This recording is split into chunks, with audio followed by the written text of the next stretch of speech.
цагтаа нэг хүү инлээ гэхдээ хүүхэд манай аав би өгдөөд одоо болохгүй энэ хүн сэтгэнүү гэж.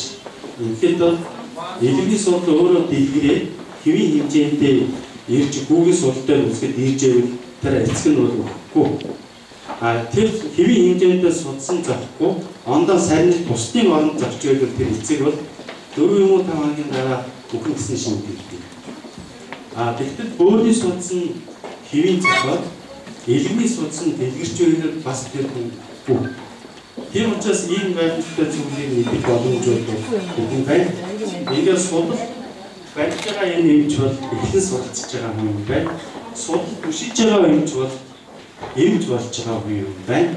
Гайхамшиг 7 судсыг сая ярьдаг 5 маркод 3 хийшээ бадан 3-ны онол цул 5 цулын судас цул сав тэгээд 7 тамиртай нарны хөдөлгөөн, сарны хөдөлгөөн энэ нэрийг хооронд бүгдийг нийлээд барьж байгаа хүн бол судал түшигч хүн юм байна.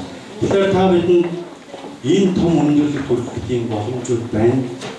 Энэ том өндөрлөлт одоо хүрэх боломж олон байна. Ингээд анхаарал тавьсан та бүхэн баярлалаа.